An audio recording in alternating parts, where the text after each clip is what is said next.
Amigos televidentes de Detalles del Momento, me es grato hoy, arrancando lunes, compartir desde esta realidad virtual que tenemos en nuestro país, a propósito de esta pandemia de la cual debemos responsabilizarnos todos, porque como insisto, esto no es un asunto de ningún gobierno. La mejor y eficaz manera de combatir esto no son las políticas únicamente emanadas de los gobiernos, es la contraparte. Y la contraparte somos ustedes, soy yo, somos todos los que nos involucremos en este asunto, que además es planetario. Y a propósito de los temas planetarios, de lo que está pasando en el mundo, más allá de la pandemia y de lo que se mueve abajo, que son intereses increíblemente poderosos, hoy vamos a conversar y le damos la mayor bienvenida a mi buen amigo, el licenciado Manuel Espinosa, director del Centro Regional de Estudios Internacionales, para abordar hoy, entre otros aspectos, otros temas, el enfrentamiento entre el dragón chino y el imperio norteamericano, que va ascendentemente preocupando desde el punto de vista de las posibilidades bélicas, porque ya desde el enfrentamiento político es notorio esta situación, que nos ponga en perspectiva, Manuel, cómo está en ese particular esta lucha entre el dragón chino y el imperio norteamericano, con posiciones políticas e ideológicas totalmente equidistantes. Manuel, bienvenido, buenos días, ¿cómo te veo, lechugón? Muy buenos días, Moisés, siempre es un placer estar en tu programa. Estamos bien, bajo la bendición del Señor, hermano. Aquí ya iniciando la semana, trabajando. Alguien me preguntó la última vez que estuvimos en el programa, ¿y qué es lo que tendrá Manuel allá en esa biblioteca que domina este escenario? No creo que sean cuentos de Pancho Madrigal, le digo yo. Me imagino que debe ser una biblioteca de obras conspirativas internacionalmente, que no es jugando y que además te la deben de envidiar, Manuel. Lo que pasa es que yo tuve una preparación en relaciones internacionales y mi especialidad geográfica son los norteamericanos, los Estados Unidos, en toda su dimensión: cultura, historia, política, asuntos económicos, jurídicos, militares, de todo tipo, ¿verdad? Y entonces ahí atrás hay muchos libros sobre la política exterior norteamericana, memorias de presidente, memorias de los secretarios de Estado, memorias de los secretarios de defensa, de todos los jefes de la central de inteligencia, porque todo esto está, vos sabés, muy interrelacionado.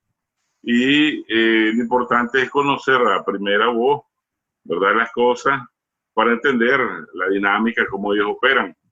Y prácticamente ahí te puedes dar gusto en muchas cosas sobre los Estados Unidos, que es muy interesante. Fue un país muy interesante, vos sabés, muy poderoso y está cercano de nosotros, y esa cercanía lo hace ser más peligroso para nosotros, pues.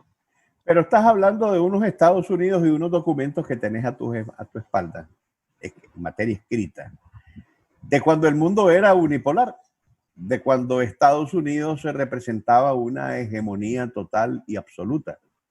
Hoy, en el 2020, nos encontramos con un país, Estados Unidos, internamente convulsionado, pero además de eso, con el creciente un creciente poderío militar, político, y que ha tocado puertas a América Latina desde el 2020, en lo particular con China, con el que hay un contexto de enfrentamiento diplomático que es parte de una escala de situaciones en ese enfrentamiento entre el dragón chino y el imperio norteamericano.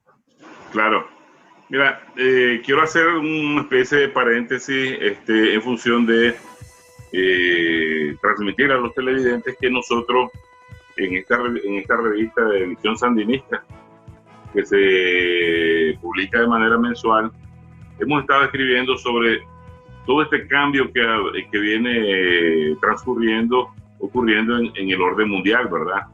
Y mes a mes hemos venido colocando ahí artículos de análisis estratégico sobre el declive de los norteamericanos por varias formas, racial, económico, y uno de estos ejes, ¿verdad?, de declive es el enfrentamiento fuerte que tiene ya con China, ¿verdad? ¿Por qué? Porque ellos están disputándose el poderío global en varios términos, ¿verdad? Económico, financiero, hay una guerra ahí de divisa muy fuerte, tecnológico y lamentablemente pues también hay una competitividad militar, pero todavía no ha ocurrido ninguna escaramuza. Entonces yo recomiendo pues a la militancia sandinista que adquieran esta revista muy informativa, sobre todo en los aspectos de análisis que estamos ahí produciendo. Es importante porque te da el día a día, y con el realismo que vos has visto, no son los Estados Unidos de antes del 59, en la aparición de Cuba, ¿verdad?, de la Revolución Cubana, no son ya los Estados Unidos, inclusive después del derrumbe de la Unión Soviética y el campo socialista. Ellos han venido perdiendo mucho liderazgo internacionalmente, pero no solo de manera intangible, sino tangible, porque vos ves que hay un responder ya más práctico de los contendientes, de aquellas naciones que le están contendiendo internacionalmente. ¿Cómo sería mejor conceptualizar a China, Manuel?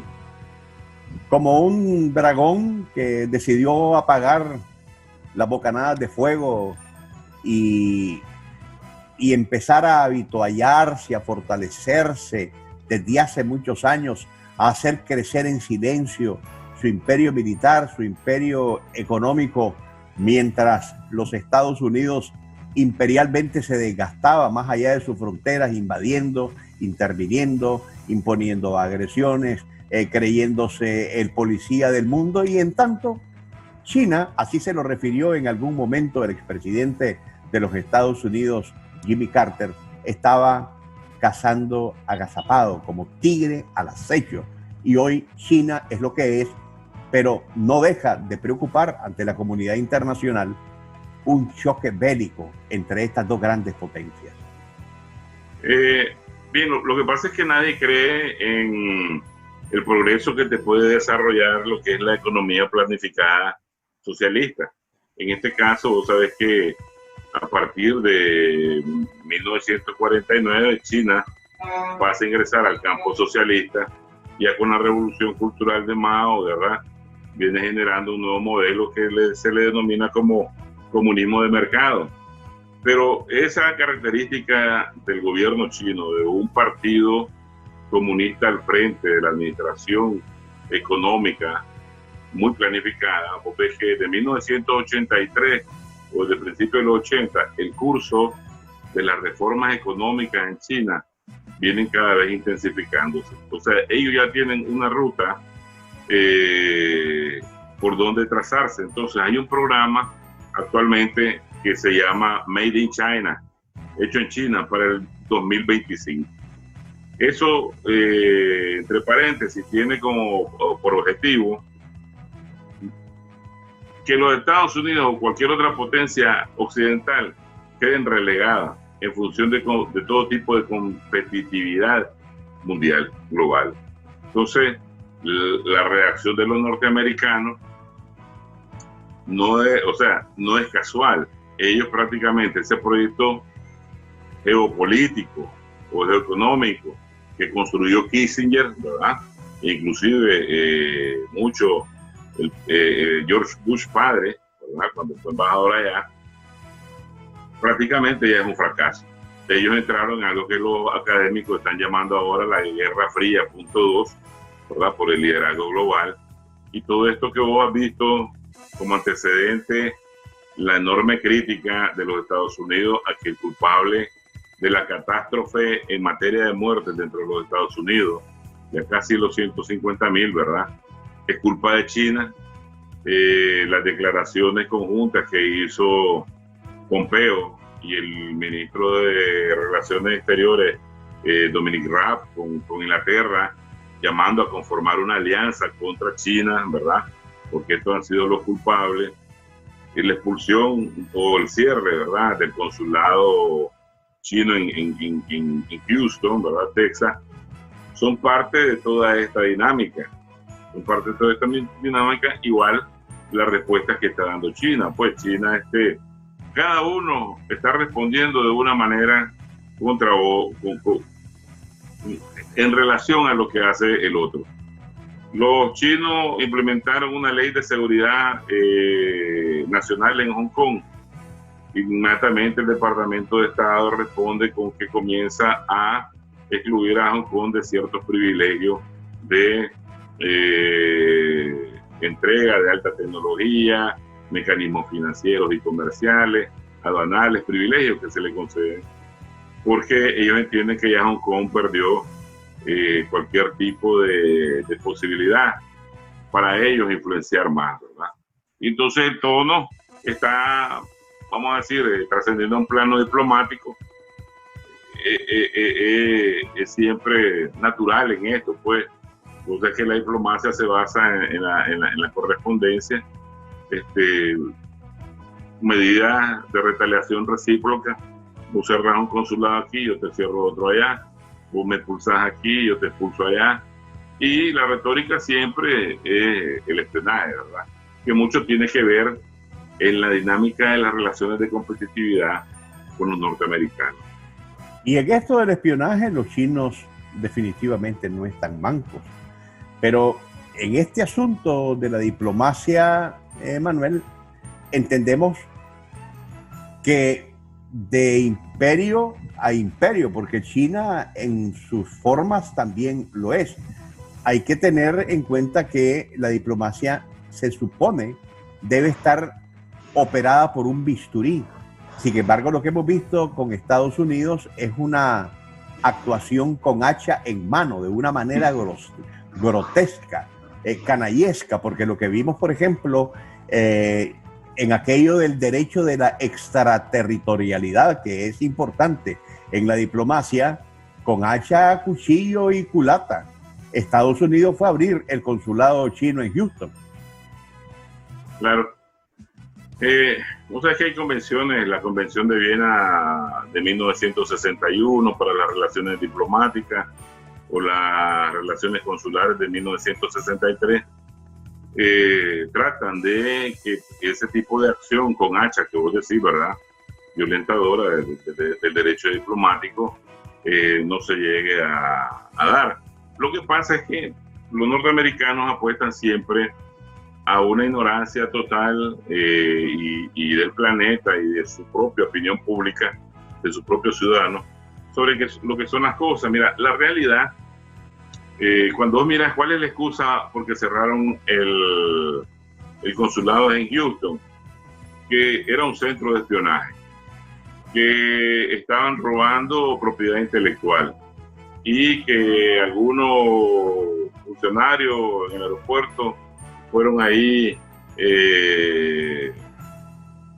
como te dijera yo, se develó que habían falsificado datos en sus pasaportes, etcétera, etcétera.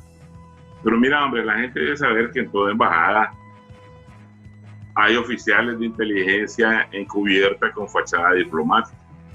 Entonces, imagínate lo que Mr. Sullivan puede tener aquí en Nicaragua. No, mira, en caso de los norteamericanos, ¿verdad? Para que la gente entienda, en cada embajada hay una estación de la Central de Inteligencia Norteamericana. Eso es así. Entonces, ¿y cómo están ministros de cultura? O sea, los agregados culturales, los agregados de asuntos políticos, periodistas, los de asuntos económicos, los de cooperación internacional para el desarrollo. Cada embajada trabaja su propio formato, bajo una especie de tecnicismo común, ¿verdad? Y entonces es como un tanto fuera de lugar que el Estado, en este caso los norteamericanos, que tienen vamos a decir, uno de los mayores servicios de inteligencia en el mundo, que hacen lo mismo desde sus consulados y sus embajadas, venga a decirle al otro con gran susto, para asustar al mundo, que eso es un centro de espionaje, ¿verdad? Entonces, lo que pasa es que la inteligencia china es cosa seria. Te voy a decir, para los 80, los norteamericanos, los oficiales dentro de la CIA se calculaban en más de 25.000 hombres. Los que están ahí en cuartel general, más los que están en todo el mundo, ¿verdad? Disfrazados de comerciantes, de periodistas, sin meter toda su red de agentes en cada país, que son sus colaboradores. Los chinos... Y sus sirvientes nacionales, los sirvientes nacionales. Sí, entonces, los chinos, pues, saben que de una población de 1.400 millones de habitantes y tienen 1.500 diplomáticos apostados en 70 ciudades de los Estados Unidos, ¿verdad? Y tienen como 15.000 turistas, pero además de eso tienen 1.000 encargados de negocio entre los Estados Unidos. Pero además de eso, antes de la pandemia, el turismo chino en Europa, América Latina, Estados Unidos, era enorme. Entonces, ninguna, vamos a decir, estructura de contrainteligencia que pueda captar el espionaje que puedan hacer los chinos, la labor de inteligencia, es muy imposible, pues en este caso al FBI, que es la contrainteligencia de los Estados Unidos. Y ellos tenían antes una división número 5, que es para espiar el contraespionaje que hacen los países extranjeros dentro del territorio de Estados Unidos. Les es imposible contrarrestar, pues, tal vez esa capacidad de labor de inteligencia del ministerio, se llama Ministerio para la Seguridad del Estado, de los chinos, y dentro de eso está la segunda división, que es la división de inteligencia exterior. Manuel, tengo que hacer una necesaria pausa comercial. Usted, amigo televidente, que está sintonizado con detalles del momento, quédese, que ya volvemos en un instante. Amigos televidentes, continuamos conversando con el licenciado Manuel Espinosa, director del Centro Regional de Estudios Internacionales. Estamos abordando este tema tan importante de las relaciones entre el dragón chino y el águila imperial. Las relaciones entre China y los países de América Latina obviamente están prosperando. Pero al mismo tiempo, frentes se abren en cuanto a los desafíos en la medida en que la región empieza a lidiar con varias situaciones en el ámbito internacional, donde por supuesto está de por medio un Estados Unidos al que no podemos de ninguna manera de minimizar. Sin embargo, es obvio que su capacidad de influencia está deteriorándose en una América Latina que, aunque tiene muchos gobiernos que pueden coincidir con la política del imperio norteamericano, también hay otros que están inspirando a otros gobiernos también a entender que todos los huevos no pueden estar en una misma canasta, que hay que diversificar la economía y que cuando se habla de economía en el mundo, China es uno de los mayores referentes. Manuel, sobre este tema. Sí, bien, este tema de la confrontación Estados Unidos versus China tiene muchos elementos ahí flotantes que hay que unirlos, ¿verdad? Con varios hilos para entender una lógica. Nosotros tenemos, te digo, en el número de marzo de la revista sandinista, Visión Sandinista, escribimos un artículo que se llama El coronavirus como instrumento de guerra geoeconómica, ¿verdad? Como instrumento de guerra geoeconómica. Ahí nosotros abordamos una serie de elementos asociativos, sobre todo con la influencia del Estado profundo, del famoso Deep State, que tiene mucho que ver en este enfrentamiento. ¿Por qué? Mira, hay tres actores, vamos a decir así, resumiéndolo, principales del Estado profundo que manipula a su bastante antojo al gobierno federal norteamericano.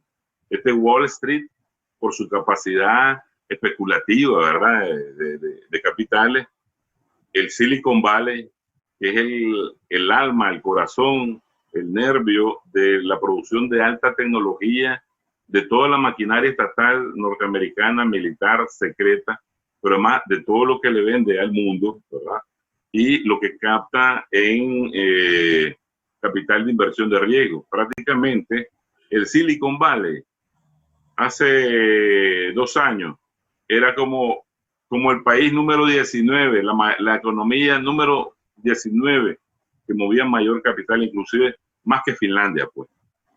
275.000 millones que produce el Silicon Valley. Una gran cantidad de empresas globales están ahí invirtiendo.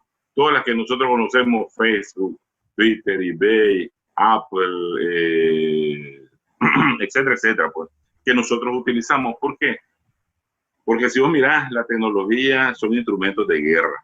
¿Para qué? Para penetrar a otros países. Todo lo que nosotros estamos conversando a diario, lo que estamos buscando, todo eso queda rastreado, ¿verdad? Entonces, el Silicon Valley está ubicado en California, o sabes, en la bahía de San Francisco, pero se ha ampliado enormemente. Managua le queda pequeño a toda esa cantidad de empresas y fábricas de producción tecnológica, si quisieras compararlo territorialmente. Entonces, ellos están metidos en la producción de investigación y desarrollo para el futuro. Ahí todas esas empresas tipo startup, de las que están innovando permanentemente, están ahí. Pero cuando ves la otra contraparte, que son los chinos en la ciudad de Shenzhen, también tienen y Facebook y Twitter, pero a su manera, ¿verdad? Pero con mayores capacidad. Y entonces te están diciendo ya que esta aplicación TikTok, que es muy humorística, que ya todo el mundo la está viendo, ¿verdad?, es un peligro para la seguridad nacional. La red 5G es un peligro para la seguridad nacional, ¿verdad? Entonces hay una competitividad, pero además de eso, el tercer elemento del Deep State es el complejo militar industrial, que está muy ligado, yo te decía, porque todo lo que se produce en Silicon Valley, ellos lo compran y lo utilizan. Entonces los chinos, que desde hace años tenían muy buenas relaciones con ellos, han penetrado toda esa, vamos a decir, red de producción de tecnología, porque eso es, pues, hay siempre oficiales encargados de recolectar toda esa tipo de información, y la mayor parte, mire, el Silicon Valley está en California y el 54% de la diáspora china vive en California, Los Ángeles, San Francisco. O sea, ahí están, ¿verdad? Es estratégico todo. Claro, claro. Entonces esa diáspora es muy fuerte. Entonces, ¿qué sucede? Al mismo Trump le conviene, siempre hemos estado hablando que para él buscar cómo ganar el segundo término de las elecciones, le conviene entregar al establishment, que antes se le llamaba establishment, ahora se le llama el gobierno bajo la sombra, ¿verdad? El shadow governing, ahora es el deep state, el estado profundo, una guerra. Entonces le está poniendo en la mano ya, con todas estas acciones, la guerra fría con China. O sea, no es ni siquiera con un país menor, ¿verdad?, sino con la segunda potencia económica, tecnológica del mundo, donde la inversión de capital para enfrentar esa guerra le va a satisfacer a todos estos contratistas militares de tecnología y a los especuladores de Wall Street en mucho. Por eso es la gran excusa de que el problema de la pandemia, la monstruosidad que le está pasando, tiene un culpable y se llama China. Pero Manuel, en el caso de que Donald Trump estuviera todavía en el radar de las posibilidades para poder reelegirse, ¿sería el único que estaría interesado en esa política de dejar una posibilidad abierta, una guerra más allá de lo frío con China? Otra administración que fuese a suceder a Donald Trump que resultara vencedor en las próximas elecciones, hablemos de Biden, ¿estaría realmente interesado en continuar las mismas políticas de Donald Trump con China? Es decir, profundizar la crisis. Lo que pasa es que acordate que esta guerra fría es choque de gigantes sin llegar a lo caliente, que es la utilización del arma atómica, ¿verdad? Pero pueden haber cierto grado de escaramuza. Se pueden dar sus cachetadas. Correcto. Entonces, puedes considerarlo inclusive después de esta expulsión del cierre del consulado en Houston y el cierre que montan los chinos en la ciudad de Shandong, ¿verdad? Teniendo en cuenta la coalición que están armando con los británicos, que otros países como vagones de tren se apeguen a cerrar consulados chinos en muchos lugares, inclusive algunos peleles pues, de América Latina, ¿verdad? Todo eso puede ser un escenario. O como sucedió en el caso de Skripal, pues con los rusos. ¿Te acordás que muchos se plegaron a declarar personas no gratas a varios diplomáticos rusos en varias ciudades? Otra puede ser un escenario, una escaramuza en el mar territorial del sur de China, donde los chinos reclaman el 80% del mar territorial ahí. Una escaramuza donde el ejército norteamericano utilice un armamento moderno y supersónico, le destruya una nave marítima a los chinos, pone en vergüenza al país, pone en vergüenza al ejército chino, trata de levantar el prestigio de Trump como hombre capaz de dirigir una guerra contra China y levantar el prestigio internacional norteamericano. Y eso ahuyentaría a la mayor cantidad de inversionistas o otros actores que tengan relaciones comerciales mayores con China, pues. Entonces, pero nunca van a ir a una situación mayor, porque ya los norteamericanos no tienen la supremacía tampoco militar, pues. Me hubiese gustado, Manuel, continuar ahondando sobre este tema, porque también se nos queda en el tintero, a lo mejor rápidamente, en alguna frase lo podrías sintetizar. ¿Hasta dónde China? Bueno, hay una economía que está abierta de América Latina a China. China ha logrado introducir su economía a América Latina en una relación obvia de reciprocidad con algunos países, pero también existe la amenaza imperial sobre estos países que de América Latina han querido condescender o establecer relaciones comerciales con China. ¿Hasta dónde China estaría dispuesta y a través de qué expresión en defender ese mercado que ha abierto aquí en América Latina? Sí, mira, ellos trabajan mucho en la apertura de mercados para sus productos, para todo tipo de bienes, ¿me entiendes? Y inclusive están abriendo una especie de mercado de capital, asistencia o financiera a muchos países en proyectos específicos, pero también con aquellos países que puedan de alguna u otra manera hacerle frente a los proyectos y al monto de los préstamos, porque también en la guerra de divisas la introducción de capital en estados foráneos, en otras regiones del mundo, es un asunto de corte estratégico, y muchos países de Latinoamérica lo están contemplando, uno, por la insuficiencia norteamericana, sobre todo en este periodo de recesión, vamos a decir, no podemos decir pospandémica porque ni los gringos han salido de esta, ¿verdad? La incapacidad del G2, del G7, del G20, también de asistir financieramente a los países. Entonces China resulta una opción mayor. Bueno, Manuel, nos ha vencido el tiempo, desgraciadamente, y es tan abundante este tema de China planetariamente hablando, pero también de China latinoamericanamente hablando. Vamos a dejar un espacio abierto para un nuevo encuentro aquí contigo, Manuel. Muchísimas gracias. Y a usted, amigo televidente, por su atención. Hasta mañana, si Dios así nos lo permite.